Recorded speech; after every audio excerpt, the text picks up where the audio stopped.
नमस्ते. मी doctor Rahul वाघ. मी Manipal hospitals Baner येथे consultant surgical oncologist म्हणून काम करत आहे.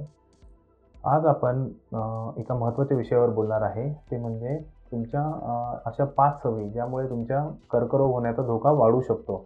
अशा 5 सवयीबद्दल आपण आज बोलणार आहे आणि त्यातलं सर्वात महत्त्वाची सवय म्हणजे तंबाखूचं सेवन.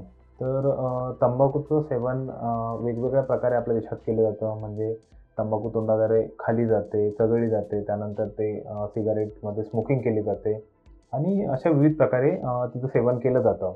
तर तंबाखूच्या जो केमिकल कंपोझिशन आहे, त्यामध्ये अराउंड 80 प्रकारचे कार्सिनोजन म्हणजे कॅन्सर होणारे पदार्थ आढळून आलेले आहेत.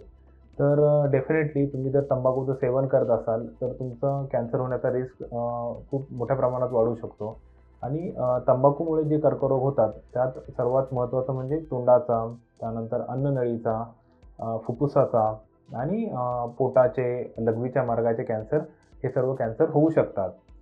त्यानंतर दुसरी महत्त्वाची सवय ज्यामुळे तुमच्यामध्ये कॅन्सरचा रिस्क वाढू शकतो, ती म्हणजे अनहेल्दी आणि नॉन बॅलन्स डाएट.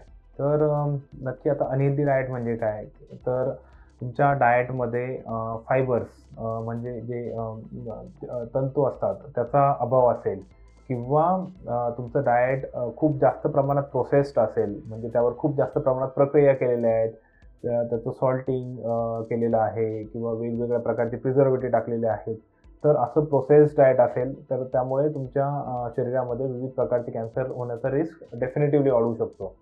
आणि महत्त्वाचं अजून डाएटमध्ये जो फॅक्टर आहे तो म्हणजे खूप जास्त प्रमाणात सॅच्युरेटेड फॅटी ॲसिड असणं. तर जर तुमच्या फूडमध्ये खूप प्रमाणात सॅच्युरेटेड फॅटी ॲसिड असणाऱ्या फॅट्सचा समावेश आहे, तर तुमचा कॅन्सर होण्याचा रिस्क वाढू शकतो. त्यानंतर तिसरी महत्त्वाची हॅबिट ज्यामुळे तुमचा कॅन्सर होण्याचा रिस्क वाढू शकतो, ती म्हणजे फिजिकल ॲक्टिव्हिटी म्हणजे व्यायाम न करणं आणि शरीरात लठ्ठपणा असणं.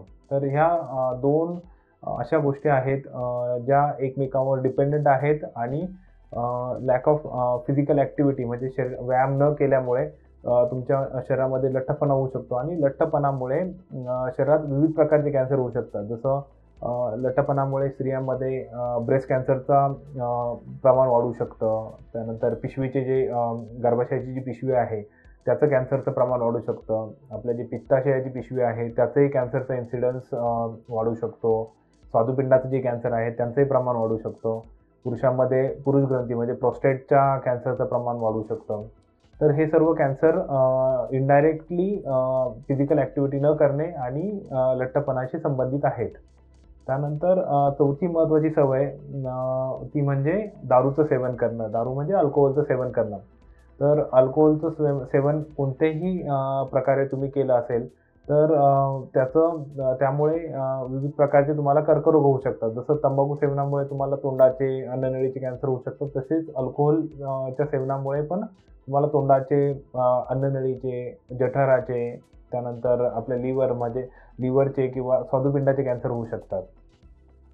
त्यानंतर 5वी महत्त्वाची सवय म्हणजे खूप जास्त प्रमाणात सनलाईट किंवा सूर्यप्रकाशात जर तुम्हाला एक्सपोजर असेल, तुम्ही खूप वेळ शेतामध्ये काम करत असाल किंवा खूप जास्त वेळ तुम्हाला फील्डमध्ये राहावं लागत असेल, तर खूप जास्त सनलाईटला एक्सपोजर असणे यामुळे पण विविध प्रकारचे त्वचेचे कॅन्सर होऊ शकतात. जसे चेहऱ्यावर होणारे कॉमन कॅन्सरमध्ये बेसल सेल कार्सिनोमा किंवा स्क्वेमस सेल कार्सिनोमा आणि इतर सनलाईट एक्सपोजर पार्टमध्ये मेलॅनोमा म्हणजे त्वचेचा एक घातक प्रमाणाचा खूप ॲग्रेसिव्ह ट्यूमर होऊ शकतो. तर ह्या काही महत्त्वाच्या सवयी आहेत ज्याचा तुम्ही जर प्रतिबंध केला तर तुमचं कॅन्सर होण्याचं प्रमाण डेफिनेटली कमी होऊ शकतं.